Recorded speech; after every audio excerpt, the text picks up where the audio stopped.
Tout de suite, le JT.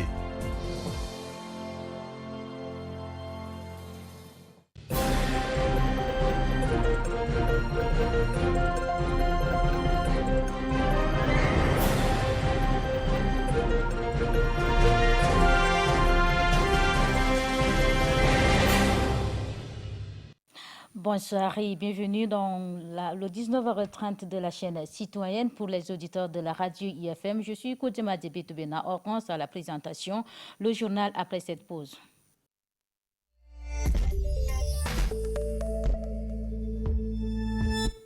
La politique s'invite à l'entame de cette édition. Le gouvernement du 6 février 2025 a été légèrement remanié. Il y a juste 2 départs à signaler et 2 nouvelles têtes font entrer. Leur entrée dans cette nouvelle gouvernement, sinon dans ce nouveau gouvernement. Contrairement aux rumeurs les plus persistantes sur le départ collectif de certains ministres incompétents qui n'ont pas pu exécuter le programme politique du chef de l'État, les Tchadiens sont restés sur leur soif et estiment que le chef de l'État n'a pas pu aller au bout de sa logique. Voici à ce sujet le commentaire de la rédaction signé l'Aldjem Narcisse Bainadji.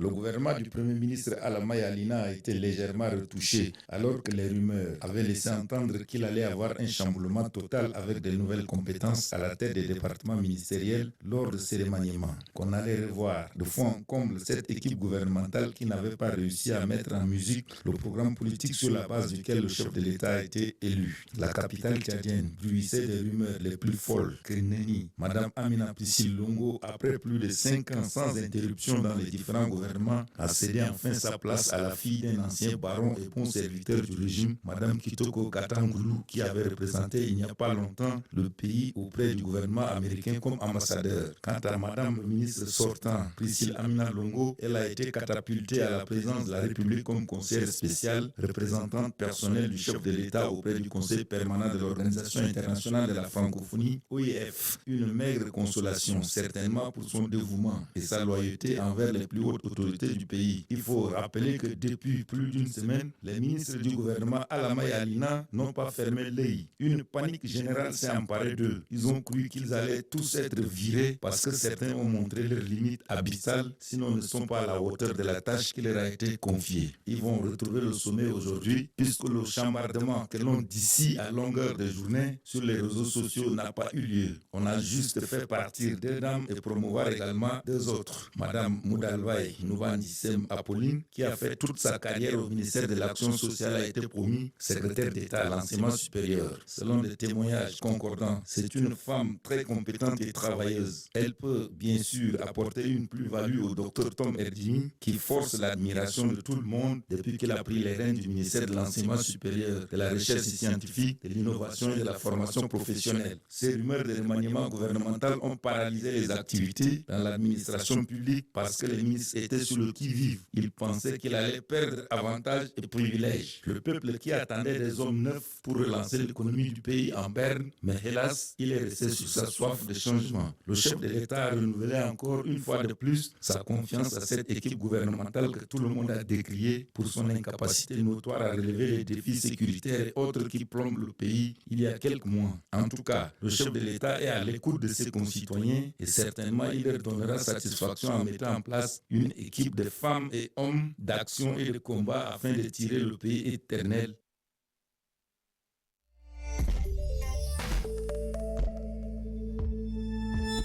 Dans le souci d'améliorer la capacité des participants à encadrer la gestion des ressources communautaires, l'Association pour la promotion des libertés fondamentales au Tchad organise du 14 au 17 juillet 2025 une formation à l'intention des conseillers provinciaux et membres du comité d'action sur la planification et la budgétisation et la gestion participative. Fierté Ouattara depuis Doba nous fait le point.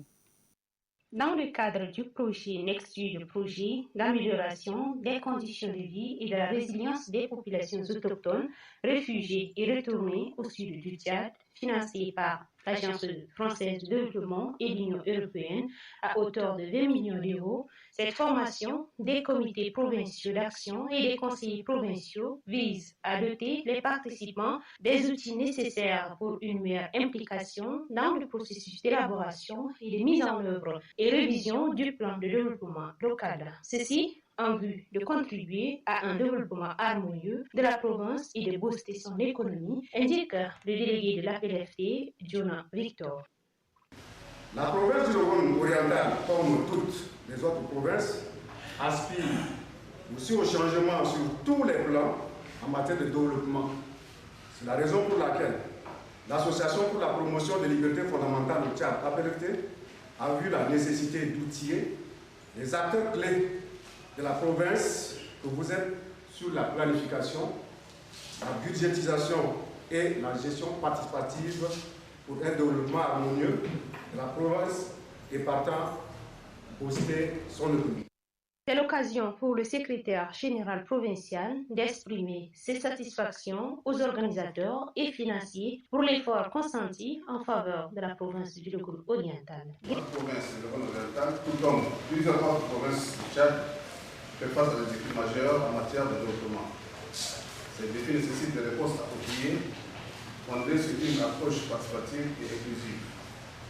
C'est dans ce contexte que l'atelier que nous ouvrons aujourd'hui revêt une importance particulière. Durant 4 jours, les participants seront renforcés en compétences en matière de planification, formés sur les techniques d'élaboration et de gestion budgétaire, fournir les outils adaptés pour le suivi et la mise en œuvre du plan de développement provincial et du plan de développement local et améliorer leur capacité à suivre et encadrer la gestion des ressources communautaires. Dans le même chapitre, notre reporter a accordé une interview au chef du projet de la FLFT pour savoir quelles sont les attentes des participants à cet atelier. Son intervention est recueillie et proposée par Fierté Ouattara. L'objectif de cette formation est de renforcer les capacités des acteurs locaux, que sont les membres des comités provinciaux d'action et également les conseillers provinciaux, afin de les rendre plus autonomes dans la gestion locale et dans l'élaboration des plans de développement locaux. Les participants qui sont directement impliqués dans les décisions locales ont une connaissance concrète des défis de leur territoire. Ils pourront mettre en pratique les acquis de la formation de manière très concrète. Par exemple, en apprenant à planifier de manière participative, ils pourront mieux intégrer les besoins réels des populations et non simplement suivre les directives extérieures. Le processus de décentralisation étant récent, ces formations leur fourniront les clés nécessaires pour coordonner efficacement avec les différents acteurs du développement local. À l'issue de cette formation, les participants seront capables de participer de manière efficace dans le processus d'élaboration, de révision et de mise en œuvre des PDR. Et aussi, les participants seront outillés pour mieux assurer la gestion participative des infrastructures, des ouvrages déjà réalisés ou qui seront réalisés par les partenaires et qui seront rétrocédés aux communautés pour que ces infrastructures soient plus utiles à toute la communauté et non parce que par expérience, nous nous sommes rendus compte qu'après la fin du projet, ces ouvrages, ces infrastructures-là sont gérées par un point de personnes qui utilisent pour des intérêts privés tout ce que ces ressources génèrent comme ressources.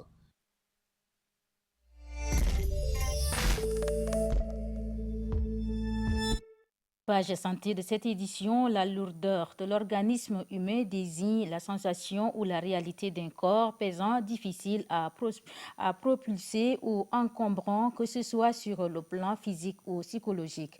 Interrogé à ce sujet, Dr Foksuna Sakadi, neurologue, explique les causes profondes de la lourdeur de l'organisme tout en proposant quelques pistes de solutions. Au micro de Roselyne Ndjekourbois. Avant, je me rappelle pas plus tard qu'il y a peut-être 20 ans, 30 ans ou encore il y a 10 ans, c'est difficile, nos parents, peut-être qu'ils sont pas vélo, ils marchaient beaucoup, il aimait se déplacer, aller visiter celui-ci. En tout cas, il y avait une activité constante, un déplacement constant qui est permis aujourd'hui par les nouveautés. Ça peut être tout ce qui est les médias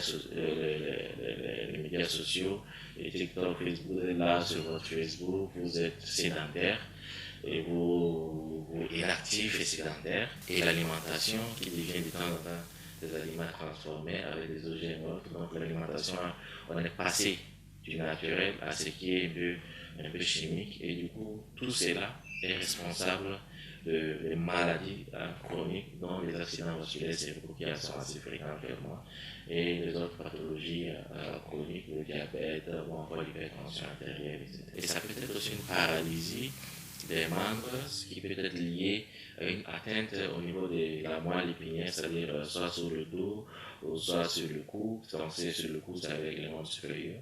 Ou ça peut être une atteinte au niveau du cerveau, par exemple la partie frontale sur le front. Quand on a une atteinte au niveau du front, on peut aussi avoir une lourdeur de membres. Donc quand on parle de lourdeur de membres, c'est beaucoup de pathologies à la fois. C'est important. Normalement, on ne doit pas avoir une lourdeur de membres. Si on a une douleur de membre, il faudra consulter pour être clair sur la situation.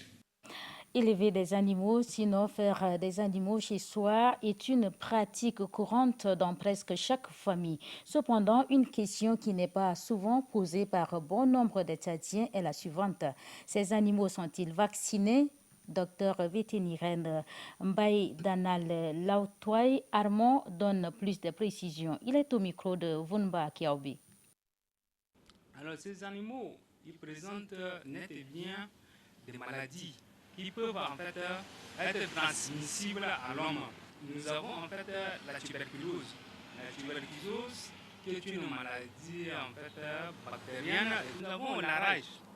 La rage qui est vraiment une maladie aussi redoutable. Nous avons aussi la teigne. La teigne ici qui est une maladie parasitaire externe. Donc, c'est non seulement la teigne, nous avons bien d'autres maladies qui sont là, mais on ne peut pas tout citer. Ils sont là, ils sont variables. Pour l'éviter, c'est très simple. Il faut juste vacciner ces animaux. En quoi faisant, on les parasite les animaux, puis on les vaccine. Normalement, des parasitages externes comme internes. Je parle d'externes pour dire qu'il faut éliminer tout ce qui est comme poux, champignons, tiques. Et quand je parle d'interne, il va falloir à ce qu'on élimine aussi les vers intestinaux.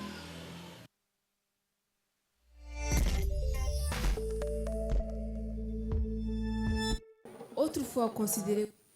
En culture, le Tchad, à l'instar d'autres pays africains, la danse trouve ses racines dans des pratiques communautaires, souvent liées à des rites, sinon à des rituels et à des célébrations. Les différents groupes ethniques qui peuplent le Tchad ont développé ces différents styles de danse qui leur sont propres. Cependant, la valeur culturelle de chaque danse n'est pas mise en exergue, n'est-ce pas, Lydia Yaki? Autrefois considérée comme une identité d'une ethnie ou d'une communauté, la danse traditionnelle ne sert pas uniquement d'expression artistique, mais elle joue également un rôle crucial dans le renforcement de l'identité culturelle. Lors de cérémonies telles que les baptêmes, les mariages et les funérailles, les danses traditionnelles sont autant des occasions où elles jouent un rôle non négligeable dans la société africaine. Ces danses de différentes catégories renforcent non seulement les liens familiaux, mais elles permettent aussi de maintenir un sentiment d'identité culturelle fort. Dans toutes les sociétés africaines, il existe une danse et celle-ci varie d'une ethnie à une autre. Le rythme résonne selon les circonstances de joie ou de malheur. La danse est un outil de communication du vivre ensemble, de la cohabitation pacifique et surtout de la paix. Elle énonce la tradition, la coutume et les us de chaque culture africaine. Comme le sport, la danse unit le peuple, une communauté et renforce la cohésion sociale. La danse a toujours accompagné les Africains dans les moments de joie, de tristesse, de bonheur, de malheur, la danse était toujours présente. Elle permet à l'homme noir de pouvoir ressortir plus facilement ses émotions à travers des mouvements de corps. Aucune société africaine qui n'a pas de danse. Toutes les sociétés ont des danses. Mais là, ils l'expriment à différentes manières, avec des moyens différents, avec des expressions pas seulement corporelles. Il y en a où ça accompagne avec des chants, avec des rythmes qui indiquent chaque danse. Prenons la danse comme étant quelque chose qui unit un peuple. Parce que quand vous retrouvez dans une place publique en Afrique, que les gens se mettent à danser, on ne reconnaît pas qui est qui. Donc ça réunit d'abord la communauté concernée par cette danse directe et également ceux qui sont autour s'intéressent à la chose. Donc ça veut dire que la danse est un outil de vivre ensemble et de la cohabitation ensemble. La danse traditionnelle, bien plus qu'un simple art de communication, est un vecteur de culture, d'identité et de communion. Il est donc plus nécessaire de valoriser nos différentes danses, qui sont des outils spécifiques de transmission de messages dans nos cultures respectives.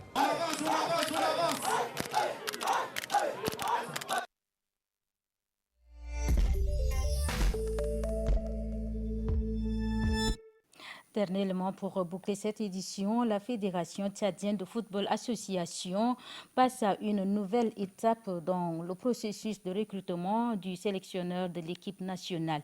66 dossiers ont été reçus et officiellement remis ce 15 juillet 2025 au cabinet des CAHR, management chargé de leur évaluation conformément aux critères énumérés dans le communiqué de recrutement par la FTA. Voici le décryptage d'Indjekosum Évariste.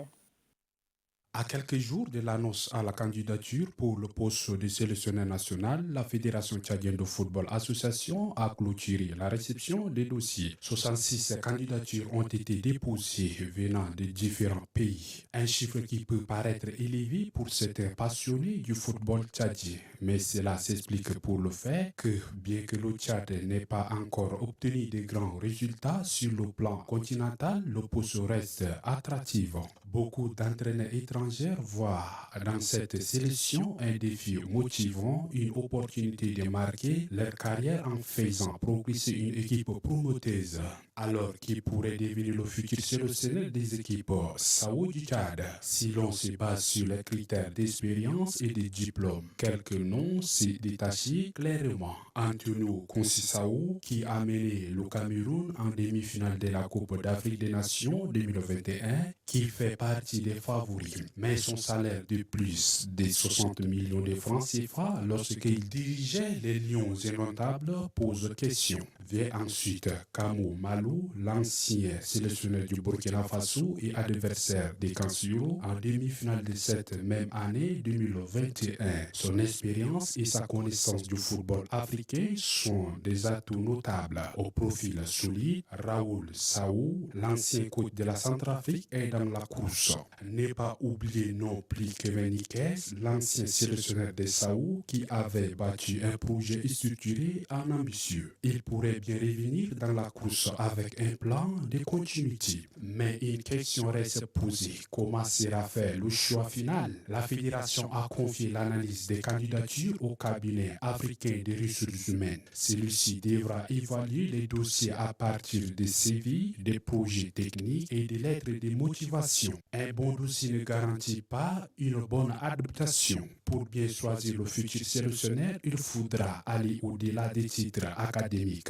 Observer les capacités du coach à s'adapter au contexte local, à développer les talents, à comprendre les dynamiques internes du football tchadien. Avec 66 candidats et des profils très variés, la course au poste de sélectionneur est lancée. Mais la décision finale devra tenir compte des contextes nationaux au risque de choisir un nom sur le papier qui ne répondra pas aux besoins du terrain. La balle est désormais dans le camp du cabinet africain des ressources humaines et de la Fédération tchadienne de football association. Chers téléspectateurs internautes de la chaîne citoyenne, c'est avec le Monde Ndjekawsem Evaris que nous mettons terme à cette édition. Merci à la régie. Merci également à vous de l'avoir suivi. Restez en compagnie de nos programmes. Au revoir et à demain.